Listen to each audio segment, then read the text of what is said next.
Lokvani news network, बातमी मागची बित्तम बातमी. ನಮಸ್ಕಾರ.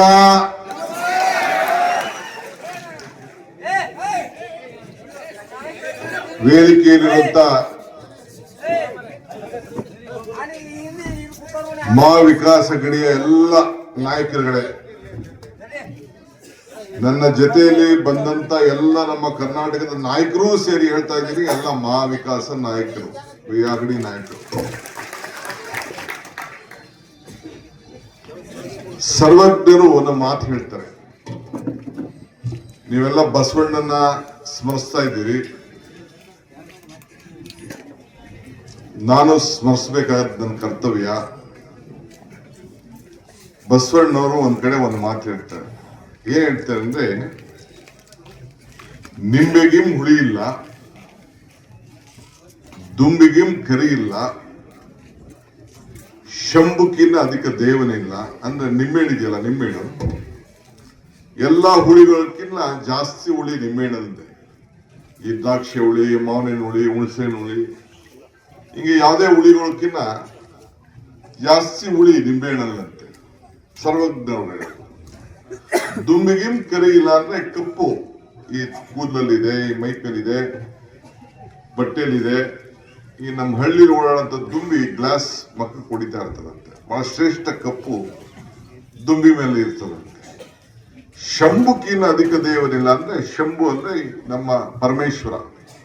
ಎಲ್ಲಾ ದೇವರಿಗೂ ನಮ್ಮ ಹಿಂದೂ ಧರ್ಮದಲ್ಲಿ ದೊಡ್ಡ ದೇವರು ಯಾವ್ದಪ್ಪ ಅಂದ್ರೆ ಈಶ್ವರ, ಪರಮೇಶ್ವರ. ಅವರ ಶಂಭು ಅಂತ ಕರೀತಾರೆ. ಅದಾದ್ಮೇಲೆ ಅವ್ರು ಮಾತು ಹೇಳ್ತಾರೆ, ನಿಂಬೆಗಿಂ ಹುಳಿ ಇಲ್ಲ, ದುಂಬಿಗಿಂ ಕರಿ ಇಲ್ಲ, ಶಂಭುಕಿನ ಅಧಿಕ ದೇವರಿಲ್ಲ, ನಂಬಿಕೆಗಿನ್ನ ದೊಡ್ಡ ಗುಣ ಇಲ್ಲ ಅಂತ. ಅಂದ್ರೆ ಎಲ್ಲಾ ಗುಣಗಳಕ್ಕಿಂತ ದೊಡ್ಡ ಗುಣ ನಂಬಿಕೆ ಅಂತ. ಹಂಗೆ ನಾನು ಈ ಕ್ಷೇತ್ರದ ಮತದಾರರ ಮೇಲೆ ಫಸ್ಟ್ ಟೈಮ್ ನಾನು ನನ್ನ ರಾಜಕೀಯದಲ್ಲಿ 40 ವರ್ಷದ ರಾಜಕಾರಣದಲ್ಲಿ ಮೊದಲನೇ ಬಾರಿಗೆ ಇಲ್ಲಿಗೆ ಬಂದಿದ್ದೇನೆ. ನಿಮ್ಮ ಮೇಲೆ ಅಪಾರವಾದಂತ ನಂಬಿಕೆ ಇಟ್ಕೊಂಡು ನನಗೂ ಶಕ್ತಿ ಕೊಡ್ತೀರಿ, ನಿಮಗೂ ಶಕ್ತಿ ಕೊಡಬೇಕು ಅಂತ ಹೇಳಿ ನಾನು ಇಲ್ಲಿಗೆ ಬಂದಿದ್ದೇನೆ. ಸೊ ಅದರಿಂದ ಇವತ್ತು ನೀವು ನಾವೆಲ್ಲ ಸೇರಿ ಛತ್ರಪತಿ ಮಹಾರಾಜ್ ಶಿವಾಜಿ ಮಹಾರಾಜರನ್ನ ನಾವೆಲ್ಲ ಸ್ಮರಿಸಲೇಬೇಕು, ಸಾಹು ಮಹಾರಾಜರನ್ನು ಸ್ಮರಿಸಲೇಬೇಕು, ಜ್ಯೋತಿಬಾ ಫುಲೆ ಅವ್ರನ್ನ, ಬಾಬಾ ಸಾಹೇಬ್ ಅಂಬೇಡ್ಕರ್ ಅವ್ರನ್ನ, ಸಾವಿತ್ರಿ ಅವ್ರನ್ನ ಕೂಡ ಸ್ಮರಿಸಿ, ಜಗಜ್ಯೋತಿ ಬಸವೇಶ್ವರ ಅವರ ವಿಚಾರದಲ್ಲಿ ಈಗಾಗಲೇ ನಮ್ಮ ನಾಯಕರು ಬಹಳ ಚೆನ್ನಾಗಿ ವಿಚಾರವನ್ನ ತಿಳಿಸಿದ್ರು. ಅಲ್ಲಾದೇವಿ ಹೋಳ್ಕರ್ ಅವರು ಎಲ್ಲ ಸಮಾನತೆ ಬಗ್ಗೆ ಅವರಾಗಲೇ ಹೇಳ್ದಂಗೆ ಸರ್ವರಿಗೂ ಸಮಪಾಡು ಅಂತೇಳಿ ಎಲ್ಲ ಕ್ಷೇತ್ರದಲ್ಲೂ ಕೂಡ ಸಂವಿಧಾನದಿಂದ ಹಿಡಿದು ಆ ಕಾಲದಲ್ಲೇ ಎಲ್ಲರೂ ಕೂಡ ಮಾನವ ಧರ್ಮಕ್ಕೆ ಜಯವಾಗಲಿ, ಧರ್ಮದಿಂದಲೇ ವಿಶ್ವಕ್ಕೆ ಶಾಂತಿ ಅಂತ ನಮ್ಮ ಗುರುಗಳು ಹೇಳಿದ್ದಾರೆ. ಎಲ್ಲ ವಿಚಾರದಲ್ಲೂ ಕೂಡ ಸ್ಮರಿಸಿದ್ದ ನಾವಿಲ್ಲಿ ನೆನೆಸ್ಕೊಂಡು ನಾವು ಹೆಜ್ಜೆಯನ್ನು ನಾವು ಇಡಬೇಕಾಗ್ತದೆ. ಬಂಧುಗಳೇ, ನಾನಿವತ್ತು ಮಹಾ ವಿಕಾಸ್ ಅಘಡಿಗೆ ಪ್ರಚಾರಕ್ಕೆ ಬಂದಿದ್ದೇನೆ. ಬರೀ ಕಾಂಗ್ರೆಸ್ ಅಭ್ಯರ್ಥಿಗೆ ನಾನು ಇಲ್ಲಿ ಬಂದಿಲ್ಲ. ನಾವೆಲ್ಲ ಒಗ್ಗಟ್ಟಿಂದ ಈ ಮಹಾರಾಷ್ಟ್ರ ರಾಜ್ಯ ಹಿಂದಿನ ಚುನಾವಣೆಯಲ್ಲಿ ಹಿಂದೆ ನಮ್ದೊಂದು ಸರ್ಕಾರ ಇಲ್ಲಿತ್ತು. ಆ ಸರ್ಕಾರವನ್ನ ಆಪರೇಷನ್ ಲೋಟಸ್ ಮಾಡಿ ಈಗೆಲ್ಲ ಅದೇನೋ ಗದ್ದಾರ ಇರಬೇಕು. ನಮ್ಮ ಸಿಸ್ಟರ್, ನಮ್ಮ ಮಹಿಳಾ ಅಧ್ಯಕ್ಷೆ ಸಲ್ಗರ್ ಅವರು ಬಹಳ ಚೆನ್ನಾಗಿ ತಿಳಿಸ್ತಾ ಇದ್ರು. ಯಾರು ಬೆನ್ನಿಗೆ ಚೂರಿ ಚುಚ್ಚಿದ್ರು ಅನ್ನೋ ವಿಚಾರನ ಸ್ಮರಿಸ್ಕೊಂಡು ಅವರು ಚೆನ್ನಾಗಿ ತಿಳಿಸ್ತಾ ಇದ್ರು. ಇದೇ ರೀತಿ ಕರ್ನಾಟಕದಲ್ಲೂ ಮಾಡಿದ್ರು. ನಾವು JDS ನವರು ಬಿಜೆಪಿನ ದೂರ ಇಡಬೇಕು ಅಂತೇಳಿ ಒಂದು ಸರ್ಕಾರನ ರಚನೆ ಮಾಡಿ ಕುಮಾರಸ್ವಾಮಿಗೆ ಸಹಾಯ ಮಾಡಿದ್ರು. ಈಗ ಯಾರು ಸರ್ಕಾರ ಇಳಿಸಿದ್ರು ಅವ್ರ ಜೊತೆ ಕುಮಾರಸ್ವಾಮಿ ಹೋಗಿದ್ದಾರೆ. ಅವ್ರು ಹೋಗ್ಕೊಳ್ಳಿ, ಏನ್ ಬೇಕಾದ್ರೂ ಮಾಡ್ಕೊಳ್ಳಿ. ಆದ್ರೆ ಇವತ್ತು ನಮ್ಮ ರಾಜ್ಯದಲ್ಲಿ 18 ಜನ ಕರ್ಕೊಂಡು ಅವರು ಮಾಡಿದ್ರು. ಏನಾಯ್ತು? ಕರ್ನಾಟಕ ರಾಜ್ಯದ ಜನ ಏನ್ ಮಾಡಿದ್ರು? ಅದನ್ನ ಒಪ್ಪದೆ ನನ್ನನ್ನ ಸೋನಿಯಾ ಗಾಂಧಿ ಅವರು ಕಾಂಗ್ರೆಸ್ ಪಕ್ಷದ ಅಧ್ಯಕ್ಷರು ಮಾಡಿದ್ರು, ಸಿದ್ದರಾಮಯ್ಯನವ್ರನ್ನ ವಿರೋಧ ಪಕ್ಷದ ನಾಯಕ ಮಾಡಿದ್ರು. ನಾವಿಬ್ರು ಸೇರಿ ಒಗ್ಗಟ್ಟಿನಿಂದ ಹೋರಾಟ ಮಾಡಿದ್ರು. ಎಷ್ಟು ಸೀಟ್ ಬಂತು? 136 ಸೀಟು ಬಂದು ಈ ರಾಜ್ಯದಲ್ಲಿ ಸರ್ಕಾರ ಇದೆ. ಸಿದ್ದರಾಮಯ್ಯನವರು ಮುಖ್ಯಮಂತ್ರಿ ಆಗಿದ್ದಾರೆ, ನಾನು ಉಪಮುಖ್ಯಮಂತ್ರಿಯಾಗಿ ಕೆಲಸ ಮಾಡ್ತಾ ಇದ್ದೀನಿ. ಇವತ್ತು ಇಲ್ಲೂ ಕೂಡ ಅವರು ಆಪರೇಷನ್ ನೋಟಿಸ್ ಮಾಡಿ ಶಿವಸೇನಾ ಪಾರ್ಟಿನ 2 ಭಾಗ ಮಾಡಿ ಒಂದು ಡೂಪ್ಲಿಕೇಟ್ ಶಿವಸೇನಾ ಪಾರ್ಟಿ ರಚನೆ ಆಯ್ತು. ಡೂಪ್ಲಿಕೇಟ್ ಶಿವಸೇನಾ ಪಾರ್ಟಿ ಆಯ್ತು. ಇನ್ನೊಂದು ಅಜಿತ್ ಪವಾರ್ ಅವರು NCP ಅವರಲ್ಲಿ, ನಮ್ಮ ಶರದ್ ಪವಾರ್ ಎಲ್ಲಿ? ಆಕಾಶಕ್ಕೂ ಭೂಮಿಗೂ ಸಂಬಂಧ. ಅವರು ಸೇರಿ ಮಾಡಿದ್ರು. ಜನ ಏನ್ ಮಾಡಿದ್ರು? ಮತದಾರರು ಪಾರ್ಲಿಮೆಂಟ್ ಎಲೆಕ್ಷನ್ ಅಲ್ಲಿ ನಿಮ್ದು ಗದಾರ್ ಕೆಲಸ ಬಿಟ್ಬಿಡಿ, ನಾವೇನಿದ್ರು ಒಗ್ಗಟ್ಟಿಂದ ಯಾರು ಒರಿಜಿನಲ್ ಇದ್ದಾರೆ ನಾವು ಅವ್ರ ಪರನೇ ಇರ್ತೀವಿ ಅಂತ ಪಾರ್ಲಿಮೆಂಟ್ ಅಲ್ಲಿ ಅತಿ ಹೆಚ್ಚು ಸೀಟನ್ನ ಕೊಟ್ಟು ಕಳಿಸಿದ್ರು. ಈಗಾಗಲೇ ಪಾರ್ಲಿಮೆಂಟ್ ಅಲ್ಲಿ ಅವರು ಓಟ್ ಅನ್ನ ಕೊಟ್ಟು ಅತಿ ಹೆಚ್ಚು ಪಾರ್ಲಿಮೆಂಟ್ ಸೀಟ್ ಅನ್ನ ಇಲ್ಲಿಂದ ಕೊಟ್ಟಿದ್ದಾರೆ, ಮಹಾವಿಕಾಸ್ ಅಘಡಿಗೆ ಕೊಟ್ಟಿದ್ದಾರೆ. ಇದಕ್ಕೆ ಇನ್ನೇನ್ ಬೇಕು ನಿಮ್ಗೆ? ಅದಕ್ಕೆ ದಿಕ್ಸೂಚಿ. ನಾನು ಇವತ್ತು ಏನ್ ಇಲ್ಲಿಗೆ ಬಂದಿದ್ದೀನಿ ಅಂದ್ರೆ, ದೇವರು ವರನೂ ಕೊಡುದಿಲ್ಲ, ಶಾಪನೂ ಕೊಡುದಿಲ್ಲ, ಅವಕಾಶ ಮಾತ್ರ ಕೊಡ್ತಾರೆ. ಈಗ ನಾನೊಬ್ಬ ಮಂತ್ರಿಯಾಗಿ ಬಂದಿದ್ದೀನಿ, ನೀರಾವರಿ ಮಂತ್ರಿಯಾಗಿ ಬಂದಿದ್ದೀನಿ, ಕಾಂಗ್ರೆಸ್ ಪಕ್ಷದ ಅಧ್ಯಕ್ಷನಾಗಿ ಬಂದಿದ್ದೇನೆ, ಮಹಾವಿಕಾಸ್ ಪಕ್ಷಕ್ಕೆ ಇದಕ್ಕೆ ಒಂದು ನಿಮ್ಗೆಲ್ಲ ಮನವಿ ಮಾಡ್ಲಿಕ್ಕೆ ಬಂದಿದ್ದೇನೆ. ನನಗೆ ಸಿಕ್ಕಿರೋಂತ ಅವಕಾಶದಲ್ಲಿ ನೀವೇನೇ ನಿಮ್ಮ ಸಮಸ್ಯೆ ಇದೆ ಅಂತ ಹೇಳಿದ್ರಿ, ನಿಮ್ಮ ನೀರಾವರಿ ವಿಚಾರ ಏನಿದೆ ಅಂತ ಹೇಳಿದ್ರಿ, ಬಹಳ ವರ್ಷದಿಂದ ಬಂದು ನಮ್ಮ ಶಾಸಕರು ಬಂದು ನಿಮ್ಮ ಪರವಾಗಿ ನೀರಿಗೆ ಭಾವನೆಗೆ ತಪಸ್ಸಿನಾಗಿ ಬಂದಿದ್ದೇನೆ. ಮಹಾವಿಕಾಸ್ ಪಕ್ಷಕ್ಕೆ ಇದಕ್ಕೆ ಒಂದು ನಿಮ್ಗೆಲ್ಲ ಮನವಿ ಮಾಡ್ಲಿಕ್ಕೆ ಬಂದಿದ್ದೇನೆ. ನನಗೆ ಸಿಕ್ಕಿರೋಂತ ಅವಕಾಶದಲ್ಲಿ ನೀವೇನೇ ನಿಮ್ಮ ಸಮಸ್ಯೆ ಇದೆ ಅಂತ ಹೇಳಿದ್ರಿ, ನಿಮ್ಮ ನೀರಾವರಿ ವಿಚಾರ ಏನಿದೆ ಅಂತ ಹೇಳಿದ್ರಿ, ಬಹಳ ವರ್ಷದಿಂದ ಬಂದು ನಮ್ಮ ಶಾಸಕರು ಬಂದು ನಿಮ್ಮ ಪರವಾಗಿ ನೀರಿಗೆ ಭಾವನೆಗೆ ತಪ್ಪಿಸ್ಬೇಕು ಅಂತ ಹೇಳಿ ಮನವಿ ಮಾಡ್ಕೊಂಡಿದ್ದಾರೆ. ನಾನು ಅವರ ಪರವಾಗಿ ನಿಂತ್ಕೊಂಡು ಅವ್ರಿಗೆ ಸಹಾಯಕ್ಕೆ ಬದ್ಧನಾಗಿದ್ದೇನೆ ಅಂತ ಹೇಳಲಿಕ್ಕೋಸ್ಕರ ನಾನು ಇದನ್ನ ಬಿಜೆಪಿ ಇರಿಗೇಷನ್ ಮಿನಿಸ್ಟರ್ ಬಂದು ನಾನು ಮಾತಾಡಿದ್ರ ಈ ವಿಚಾರನ? ಶಿವಸೇನಾ ಅವ್ರು ಬಂದು ಮಾತಾಡಿದ್ರ? ಇಲ್ಲ ಬಿಜೆಪಿ ಕ್ಯಾಂಡಿಡೇಟ್ ಇಲ್ಲಿ ಬಂದು ಮಾತಾಡಿದ್ರ? ಯಾರು ಮಾತಾಡ್ಲಿಲ್ಲ. ಇವರು ನಮ್ಮ ವಿಕ್ರಮ್ ರವರು, ಅವರು ಬಂದು ನಿಮ್ ದಾದಾನ ಅವ್ರು ಬಂದು ನಮ್ಮ ಹತ್ರ ಬಹಳ ಸತಿ ಭೇಟಿ ಮಾಡಿದ್ರು. ಆಮೇಲೆ ನಮ್ಮ ವಿಶ್ವಜಿತ್ ಕದಂ ಅವರು ಕೂಡ ಈ ವಿಚಾರನ ಪ್ರಸ್ತಾವನೆ ಮಾಡಿದ್ರು. ನಾನು MB ಪಾಟೀಲು, ನಮ್ಮ SR ಪಾಟೀಲು, ನಮ್ಮ MLA ಅವ್ರಿಗೂ ಇದರಿಂದ ಪಾಲಿದೆ. ಅವ್ರಿಬ್ರದ್ದು ಜಾಯಿಂಟ್ ಮೆಂಬರ್. ಸೊ ಅದಕ್ಕೆಲ್ಲ ಸೇರಿ ನಾನು ಇವತ್ತು ಇದೇನು ಎಲೆಕ್ಷನ್ ಕಮಿಷನ್ ಏನ್ ಬರುದಿಲ್ಲ, ಇದು ನೀರ್ ಬದುಕಕ್ಕೋಸ್ಕರ, ಯಾವ್ದಕ್ಕೆ? ಬದುಕಕ್ಕೋಸ್ಕರ ಇರುವಂತ ವಿಚಾರ ಇದು, ಬೇರೆ ಏನು ಇಲ್ಲ. ಸೊ ಅದಕ್ಕೆ ನೀವು ಮನೆಗೂ ಏನು ನಾನು ಹೇಳಿದ್ನಲ್ಲ, ದೇವರು ವರನೂ ಕೊಡುದಿಲ್ಲ, ಶಾಪನೂ ಕೊಡುದಿಲ್ಲ, ಅವಕಾಶ ಮಾತ್ರ ಕೊಡ್ತಾನೆ. ಈ ಅವಕಾಶದಲ್ಲಿ ನನ್ನ ಮಿತ್ರ ವಿಕ್ರಮ್ ದಾದಾರ್ಗೆ ಸಹಾಯ ಮಾಡಲೇಬೇಕು ಅಂತ ಹೇಳಿ ನಾನು ಈಗ ಲಕ್ಷ್ಮೀ ಹೆಬ್ಬಾಳ್ಕರ್ ಅವರು ತಮಗೆ ಮಾತಾಡ್ತಾ ಇದ್ರು. ಇವತ್ತು ನಾವು ಚುನಾವಣಾ ಸಂದರ್ಭದಲ್ಲಿ ಬೇಕಾದಷ್ಟು ಪಾದಯಾತ್ರೆ ಮಾಡ್ತೇವೆ. ರಾಹುಲ್ ಗಾಂಧಿ ಅವರು ಕನ್ಯಾಕುಮಾರಿಯಿಂದ ಕಾಶ್ಮೀರವರೆಗೂ ಪಾದಯಾತ್ರೆ ಮಾಡಿದ್ರು. ಪಾದಯಾತ್ರೆ ಮಾಡಂತ ಸಂದರ್ಭದಲ್ಲಿ ಅವ್ರು ಏನ್ ಹೇಳಿದ್ರು? ಜನ ಈ ರಾಜ್ಯದಲ್ಲಿ ದ್ವೇಷಕ್ಕೋಸ್ಕರ ಬಡದಾಡ್ತಾ ಇದ್ದಾರೆ, ಈ ಬಿಜೆಪಿಯವರು ಜನರನ್ನ ಭಾಗ ಮಾಡ್ತಾ ಇದ್ದಾರೆ, ನಾವು ಒಂದು ಮಾಡಬೇಕು. ಯುವಕರು ಉದ್ಯೋಗ ಇಲ್ಲ. ನಮ್ಮ ಶ್ರೀನಿವಾಸ್ ಇದ್ದಾರೆ, ನಮ್ಮ ಮಹಿಳಾ ಯೂತ್ ಕಾಂಗ್ರೆಸ್ ಅಧ್ಯಕ್ಷರಾಗಿದ್ದವರು, ರಾಷ್ಟ್ರೀಯ ಅಧ್ಯಕ್ಷರು. ಅವರ ಪಡೆ ಈ ದೇಶದಲ್ಲಿ ಯುವಕರಿಗೆಲ್ಲ ಉದ್ಯೋಗ 2 ಕೋಟಿ ಉದ್ಯೋಗ ಕೊಡ್ತೀನಿ ಅಂತ ಹೇಳಿದ್ರು, ಕೊಡ್ಲಿಲ್ಲ. ಉದ್ಯೋಗ ಕೊಡಬೇಕು ಅಂತೇಳಿ ಇಡೀ ಪಾದಯಾತ್ರೆ ಉದ್ದಕ್ಕೂ ಬಂದು ರಾಹುಲ್ ಗಾಂಧಿ ಅವರು ಹೇಳಿದ್ರು. ಹೆಣ್ಮಕ್ಳನ್ನ ಭೇಟಿ ಮಾಡಿದ್ರು. ಹೆಣ್ಮಕ್ಳೆಲ್ಲ ಹೇಳಿದ್ರು, ನಮ್ಮ ಕೈಲಿ ಗ್ಯಾಸ್ ಬೆಲೆ ಜಾಸ್ತಿ ಆಗಿದೆ, ಪೆಟ್ರೋಲ್ ಬೆಲೆ ಜಾಸ್ತಿ ಆಯ್ತು, ಡೀಸೆಲ್ ಬೆಲೆ ಜಾಸ್ತಿ ಆಯ್ತು, ಬೆಳೆ ಬೆಲೆ ಜಾಸ್ತಿ ಆಯ್ತು, ಅಡಿಗೆ ಎಣ್ಣೆ ಬೆಲೆ ಜಾಸ್ತಿ ಆಯ್ತು.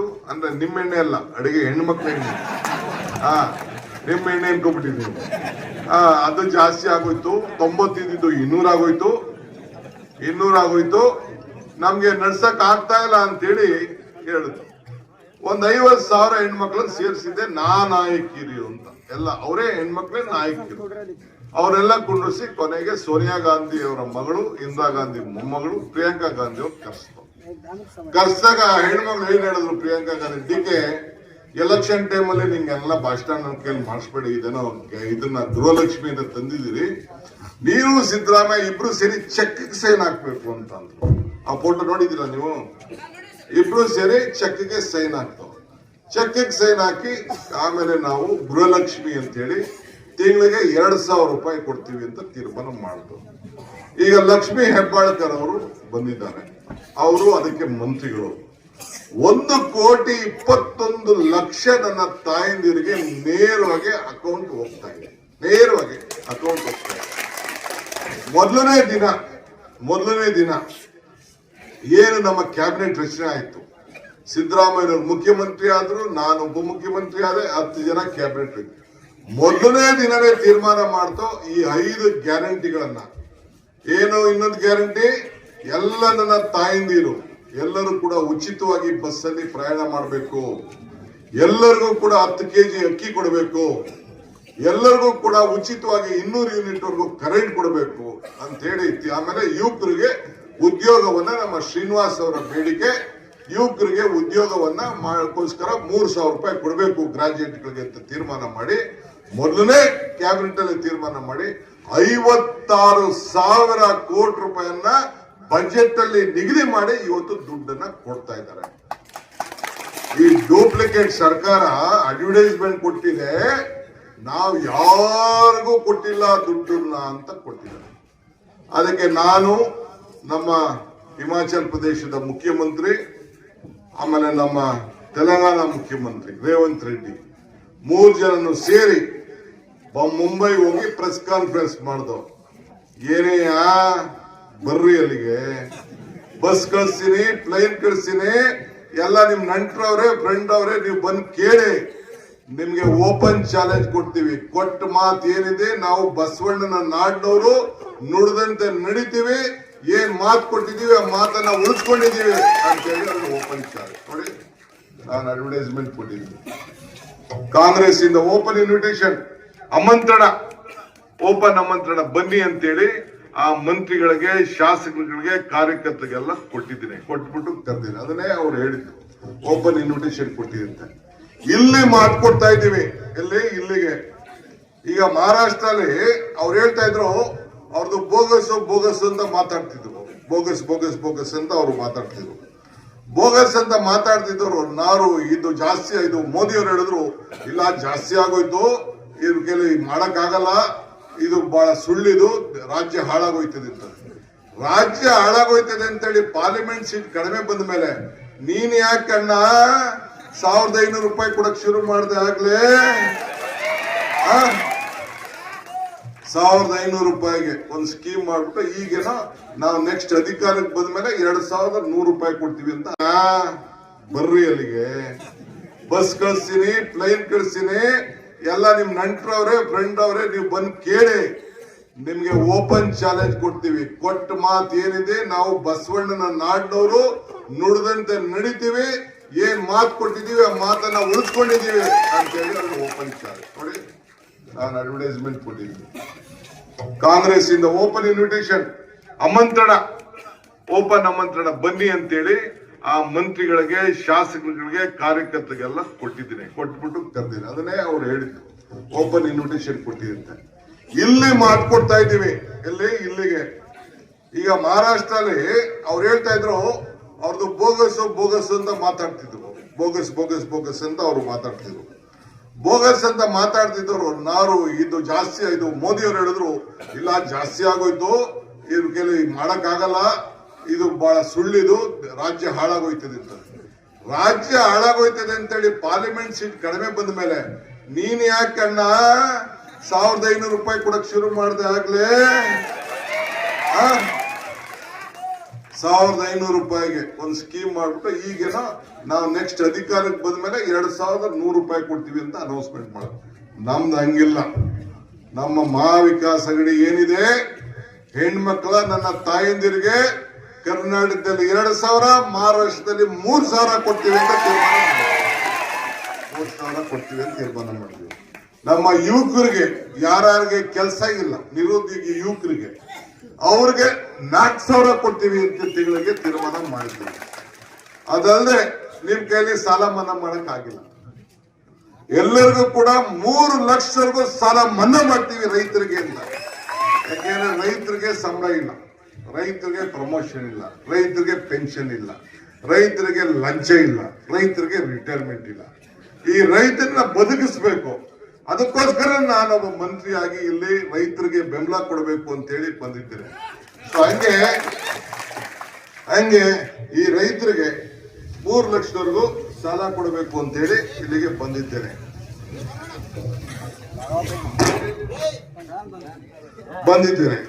ಯಾರು ಸಾಲ ಸರಿಯಾಗಿ ಕಟ್ಟಿದ್ದಾರೆ ಅವ್ರಿಗೆ 50,000 ಪ್ರೋತ್ಸಾಹ ಕೊಡಬೇಕು ಅಂತ ಹೇಳಿ ತೀರ್ಮಾನವನ್ನು ಕೂಡ ಇವತ್ತು ನಾವು ಮಾಡಿದ್ದೇವೆ. ಇದಲ್ಲದೆ ಕೋವಿಡ್ ಬಂದ ಮೇಲೆ ಬಹಳ ತೊಂದರೆ ಆಗೋಯ್ತು ಎಲ್ಲರಿಗೂ, ಈಗೂ ತೊಂದರೆ ಆಗ್ತಾ ಇದೆ. ಅದಕ್ಕೆ ಆರೋಗ್ಯದಲ್ಲಿ ಬಹಳ ಏರುಪೇರು ಆಗ್ತಾ ಇದೆ. ಅಂತವ್ರಿಗೆಲ್ಲ ಕೂಡ ಪ್ರತಿಯೊಬ್ಬರಿಗೂ ಕೂಡ ನಮ್ಮ ಸರ್ಕಾರ ಬಂದ ಮೊದಲನೇ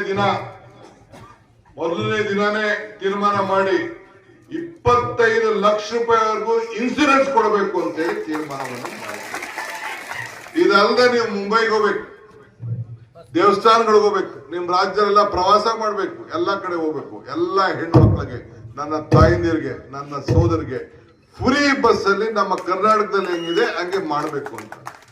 ಈಗ ನೀವು ಕೇಳಬೇಕು, ಈಗ ನೀವೆಲ್ಲ ಇಲ್ಲಿ ಪಕ್ಕದಲ್ಲೇ ನಮ್ದು ಬಿಜಾಪುರ, ನಿಮ್ ನಂಟಸ್ತನ, ಹೆಣ್ ಕೊಡೋದು, ಹೆಣ್ ತರೋದು, ಸಂಬಂಧ, ಸ್ನೇಹ, ಜಮೀನು ವ್ಯವಹಾರ ಎಲ್ಲ ಇದೆ ತಾನೆ. ಏನಾದ್ರು ನಾವು ಯಾವ್ದಾದ್ರು 5 ಗ್ಯಾರಂಟಿ ಒಂದೇನಾದ್ರು ತಪ್ಪಿಸಿದೀವ ನಾವು? ಹೇಳಿ, ಯಾರು ಒಬ್ರು ಒಂದ್ ತಪ್ಪಿಸಿದೆ ನೀವು ಹೇಳಬೇಕು. ಆ ಬಿಜೆಪಿ ಅವ್ರಿಗೆ, ಆ ಡೂಪ್ಲಿಕೇಟ್ NCPಗೆ, ಡೂಪ್ಲಿಕೇಟ್ ಶಿವಸೇನಾಗ್ ನೀವು ಹೇಳಬೇಕು.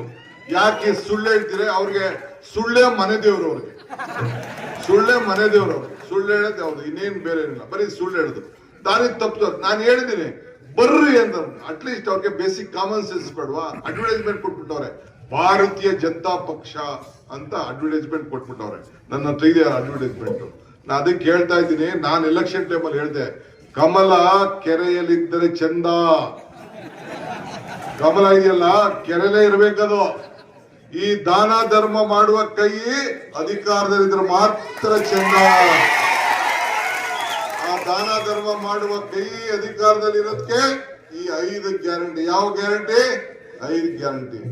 ಅವರು ಎಲೆಕ್ಷನ್ ಏನು ಅವ್ರದ್ದು, ಅವ್ರ ಪಾರ್ಟಿ ಎಂದಕ್ಕೆ ಭಾವನೆ ಮೇಲೆ ರಾಜಕಾರಣ. ನಮ್ದು ಹಂಗಿಲ್ಲ, ಬದುಕಿನ ಮೇಲೆ ರಾಜಕಾರಣ. ಈ ನಮ್ಮ 5 ಗ್ಯಾರಂಟಿ ನಾವ್ ಏನ್ ಹೇಳಿದೀವಿ, ಮಹಿಳೆಯರಿಗೆ ಸಾಲ, ರೈತರಿಗೆ, ಇವೆಲ್ಲ ಏನ್ ನಾವ್ ಹೇಳಿದೀವಿ, ನಿರುದ್ಯೋಗ, ಇವೆಲ್ಲ ಬದುಕಿಗೆ ಒಂದು ಸಾಮಾನ್ಯ ಒಂದು ಬದುಕು, ಕುಟುಂಬ ನಡೆಸ್ಕೊಳ್ಳೋಕೆ ಅನುಕೂಲ ಆಗ್ಲಿ ಅಂತೇಳಿ ಇವತ್ತು ಮಹಾರಾಷ್ಟ್ರ ಅತಿ ಒಳ್ಳೆ ರಾಜ್ಯ, ಕೇಂದ್ರಕ್ಕೆ ಎಷ್ಟು ದುಡ್ಡು ಕೊಡ್ತಾ ಇದೆ. ಆದ್ರೆ ಇವತ್ತು ನಮ್ಮ ರಾಜ್ಯ ಇಲ್ಲಿ ದುಡ್ಡು ನೀವೇನ್ ಕೊಡ್ತಾ ಇದೀರಿ ನಿಮ್ ರಾಜ್ಯದಿಂದ ವಾಪಸ್ ನಿಮ್ ರಾಜ್ಯಕ್ಕೆ ಆ ದುಡ್ಡು ಬರ್ತಾ ಇಲ್ಲ. ನಿಮ್ಗೂ ಬರ್ತಾ ಇಲ್ಲ, ಕರ್ನಾಟಕಕ್ಕೂ ಬರ್ತಾ ಇಲ್ಲ. 2 ರಾಜ್ಯಕ್ಕೂ ಈಗ ಒಂದು ದೊಡ್ಡ ಮೋಸ ನಡೀತಾ ಇದೆ. ಮುಂದಕ್ಕೆ ಅದರ ವಿಚಾರವಾಗಿ ನಾವು ದೊಡ್ಡ ಹೋರಾಟವನ್ನ ಈ ಸಂದರ್ಭದಲ್ಲಿ ನಾವು ಮಾಡೋಣ. ನಾನು ನಿಮ್ಗೆ ಹೇಳೋದಿಷ್ಟೇ, ನಮ್ದು ನಿಮ್ದು ಒಂದು ಬಾಂಧವ್ಯ ಇದೆ. ಅವ್ರು ನಮ್ಮ SR ಪಾಟೀಲ್ ಅವ್ರು ಹೇಳಿದಂಗೆ ಮಧ್ಯ ಗಡಿ ಒಂದಿದೆ. ನಮ್ಮ ಬದುಕು, ನಮ್ಮ ಸಂಸ್ಕೃತಿ, ನಮ್ಮ ಊಟ, ನಮ್ಮ ಸಾಹಿತ್ಯ ಎಲ್ಲ ಕೂಡ ಹೆಚ್ಚು ಕಮ್ಮಿ ನಾವಿಬ್ರು ಕೂಡ ಜೊತೆಲಿದ್ದೇವೆ. ಸೊ ಅದರಿಂದ ನಾವಿಬ್ರು ಅಣ್ಣ ತಂದೆ, ನಮ್ಗೆ ಯಾವ ಕಿತ್ತಾಟನೂ ಇಲ್ಲ. ಆದ್ರೆ ಅಲ್ಲಿ ಕಾಂಗ್ರೆಸ್ ಇದೆ, ಇಲ್ಲೂ ಕಾಂಗ್ರೆಸ್ ಮಹಾವಿಕಾಸ್ ಅಘಡಿ ಬರಲೇಬೇಕು. ಸಾವಂತ್ ರವರು ಏನು, ನಮ್ಮ ವಿಕ್ರಮ್ ರವರು ಏನಿದ್ದಾರೆ ಶಾಸಕರು, ಸರಳತೆಗೆ ಮತ್ತೊಂದು ಹೆಸರು ನಮ್ಮ ವಿಕ್ರಮ್ ರವರು. ಒಳ್ಳೆಯ ಹೆಸರನ್ನು ಕೂಡ ಅವರ ತಂದೆ ತಾಯಿಗಳು ಕೂಡ ಇಟ್ಟಿದ್ದಾರೆ.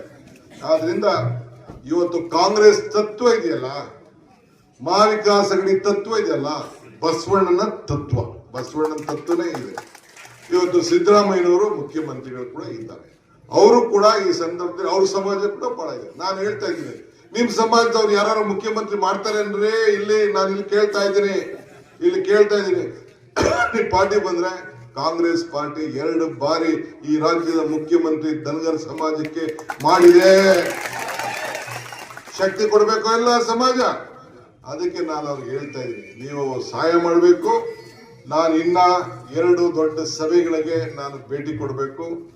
ನನ್ನ ಲಕ್ಷ್ಮೀ ಹೆಬ್ಬಾಳ್ಕರ್ ಹೇಳ್ದಂಗೆ ಮತ್ತೆ ಬಂದು ನಾನು ಅವ್ರನ್ನ ಕರ್ಕೊಂಡೋಗಿ ಅವ್ರದ್ದೇನು ನೀರಿನ ಸಮಸ್ಯೆ ಇದೆ, ನಾನು ಬಂದು ಇಲ್ಲಿ ಬಂದು ಎಲ್ಲ ಕೂತ್ಕೊಂಡು ಬಗೆಹರಿಸಿ ಅವ್ರಿಗೆ ಅಭಿನಂದನೆ ಸಭೆಯನ್ನ ಮಾಡಿ ನಿಮ್ಗೆಲ್ಲ ಕೂಡ ಈ 5 ಗ್ಯಾರಂಟಿಗಳನ್ನ ಅನುಷ್ಠಾನಕ್ಕೆ ತಂದು ನಿಮ್ಗೆ ಅಭಿನಂದನೆ ಮಾಡುವಂತ ಒಂದು ಅವಕಾಶ ಭಗವಂತ ನನಗೆ ಕೊಡ್ಲಿ ಅಂತ ಹೇಳಿ ನಾನು ಪ್ರಾರ್ಥನೆ ಮಾಡಿ ತಾವೆಲ್ಲ ಹಸ್ತದ ಗುರುತಿಗೆ ತಾವು ಮತವನ್ನ ಕೊಡಬೇಕು ಅಂತ ಕೇಳಿ ನನ್ನ ಮಾತನ್ನು ಮುಗಿಸ್ತೇನೆ. ಜೈ ಹಿಂದ್, ಜೈ ಕರ್ನಾಟಕ ಮಾತೆ, ಜೈ ಮಹಾರಾಷ್ಟ್ರ. धन्यवाद साहेब. लोकवाणी न्यूज नेटवर्क, बातमी मागची बेत्तम बातमी.